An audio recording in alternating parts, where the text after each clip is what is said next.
क्या ईरान के 100 से अधिक नौसैनिकों की ये तड़पती हुई मौत थर्ड वर्ल्ड वॉर की शुरुआत है?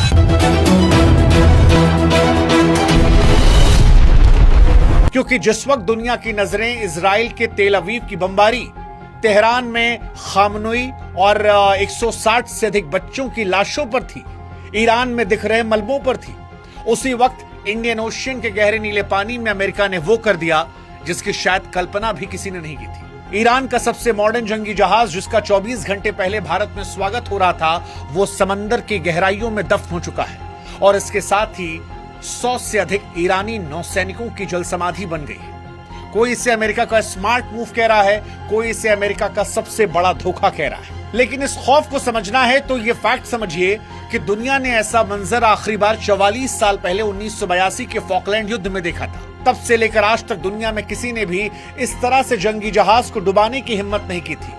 लेकिन अब अमेरिका ने जो किया है, सवाल यह है कि क्या वो तीसरे विश्व युद्ध की शुरुआत करने वाला है?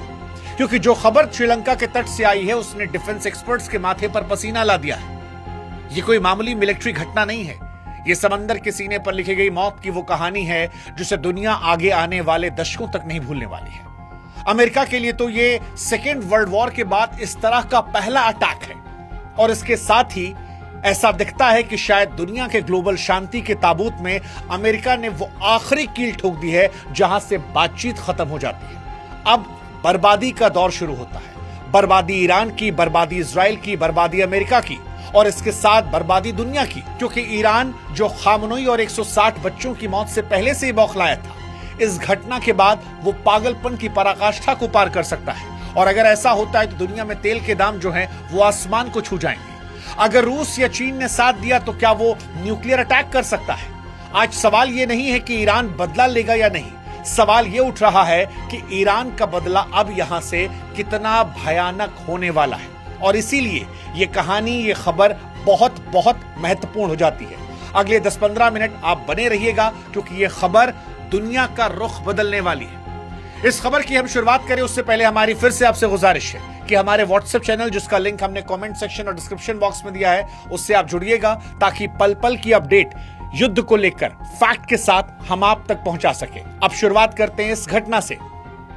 क्या जो ये घटना है ये दुनिया को वर्ल्ड वॉर में तब्दील करेगी?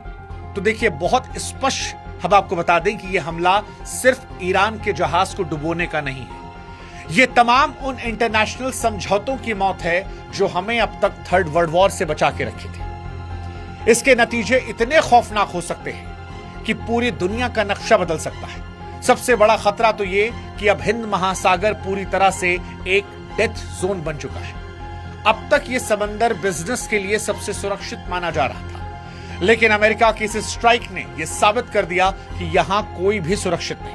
अब भारत के समुद्री रास्तों से गुजरने वाला हर तेल टैंकर मौत के साए में चलेगा। अगर ईरान ने बदला लेने के लिए होर्मुज को बंद कर दिया तो सिर्फ तेल नहीं रुकेगा, हमारे और आपके घरों की गाड़ी का पहिया और घर का चूल्हा भी रुक जाएगा। ऐसा हो सकता है कि पेट्रोल डीजल पहले 200, फिर 300 और फिर 500 को पार कर जाए।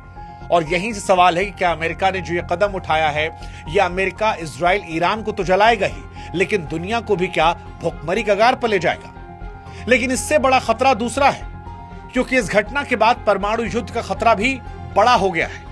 ईरान उस मोड़ पर खड़ा है जहां पर अब उसके पास धीरे धीरे खोने के लिए कम चीजें बची हैं। 28 फरवरी को खामनोई की मौत हुई, उसके बाद मीनाब के स्कूल पर जो हमला हुआ उसमें 160 के करीब मासूम बच्चे और लड़कियों की मौत हुई और तभी से तेहरान की आंखों में खून उतरा है। अब अगर यहां से एक भी बटन दबता है तो ऐसा हो सकता है कि दुनिया विश्व युद्ध के मुहाने पर हो। और यही से सवाल है कि क्या हम तैयार हैं अमेरिका की खामोश मौत के बाद आने वाले महाविनाश के लिए? सवाल ये कि अभी लड़ाई जो है वो इजराइल, अमेरिका, ईरान और खाड़ी देशों तक है, लेकिन क्या भविष्य में भी ये यहीं रहेगी या इसकी राख पूरी दुनिया के आसमान पर छाएगी? ये दुनिया की कूटनीति का अंत है या एक ऐसे जंगल राज की शुरुआत जहां जिसकी लाठी उसी की भैंस? ये बड़ा महत्वपूर्ण सवाल है। और इससे महत्वपूर्ण सवाल है कि अमेरिका ने इंडियन ओशियन में ईरानी जहाज को डुबोकर स्मार्ट मूव किया या गद्दारी? क्योंकि दुनिया का एक हिस्सा अमेरिका के इस कदम को स्ट्रेटेजिक मूव कह रहा है, लेकिन एक हिस्सा है जो इसे इंटरनेशनल रूल्स की धज्जियां उड़ाने पर जोर दे रहा है। सवाल यह है कि IRIS पर जो यह हमला है, क्या उस भरोसे के कत्लगाह में हुआ है जहां पर उम्मीद नहीं थी?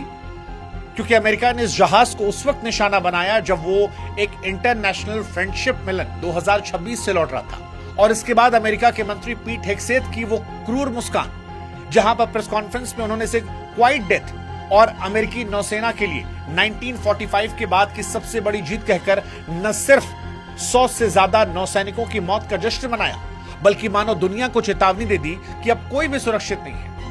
अमेरिका इसे क्वाइट डेथ कह रहा है क्योंकि समंदर के नीचे टॉर्पीडो की आवाज कोई नहीं सुनता, लेकिन आज वो 100 से ज्यादा परिवारों की चीखें दुनिया को सुनाई पड़ेंगी, क्योंकि अमेरिका का कदम सिर्फ होशियारी नहीं है, ये होशियारी के साथ खुलेआम गुंडागर्दी भी है। और आज अमेरिका दुनिया को एक शिकारी के तौर पर नजर आ रहा है, वो शिकारी जिसने भारत जैसे दोस्त को भी शॉक कर दिया है। अमेरिका ने क्या ईरान के जहाज को डुबाने के लिए जानबूझकर भारत को चुना?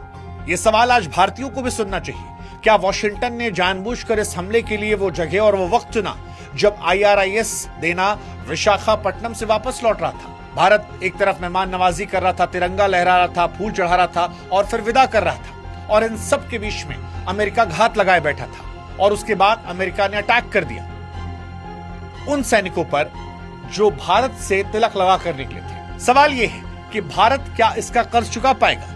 क्योंकि अमेरिका ने यह जताने की कोशिश की है कि भारत की जमीन पर आपका वेलकम चाहे जितना भी ग्रैंड हुआ, लेकिन अमेरिकी साइलेंट किलर की पहुंच से आपको कोई नहीं बचा सकता। भारत के पड़ोस में श्रीलंका के गाले तट पर यह हमला करना एक सोची समझी स्ट्रेटजी लगती है, ताकि हिंद महासागर में भारत की बढ़ती साख को भी सीधे तौर पर चुनौती दी जाए। सवाल यहां पर यह है कि भारत जिसे विदा कर रहा था, क्या अब उस पर खामोश रहेगा?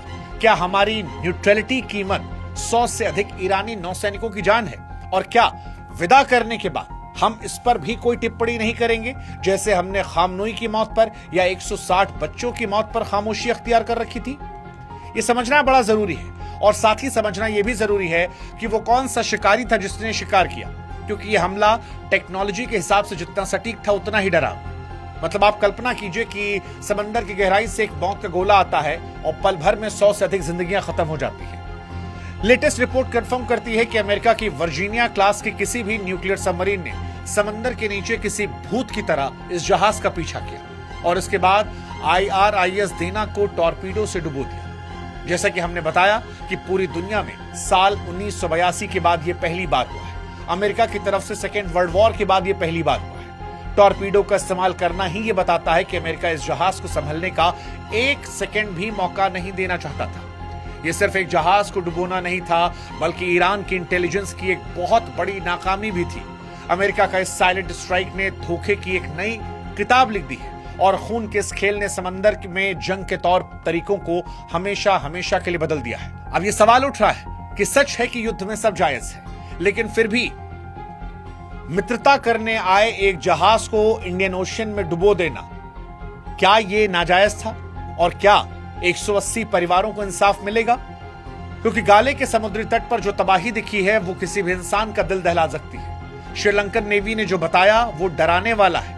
उनके चेहरे पर पसीने थे जो मंजर उन्होंने देखा। समंदर की सतह पर जहाज का मलबा नहीं बल्कि तेल की काली चादर के बीच 80 से ज्यादा नौसैनिकों के शव बरामद हुए। 180 के क्रू में सिर्फ 32 को बचाया गया। 70 से ज्यादा लोग जो हैं अभी भी गायब हैं, लापता हैं। शायद उनकी लाशें भी कभी नहीं मिल पाएंगी। ये सैनिक थे, जंगी जहाज पर थे, मौत से खेलना इनका पेशा था। लेकिन जैसा कि हमने कहा कि जंग के फिर भी कुछ नियम होते हैं, कायदे होते हैं। पुराने समय में भी नियम था कि जो मेहमान बनकर आए उस पर पीछे से वार नहीं करते। ये सैनिक किसी मोर्चे पर तैनात नहीं थे। ये भारत में एक शांति मिशन से लौट रहे थे, और जब कोई फौजी दुश्मन के सामने सीना तान कर खड़ा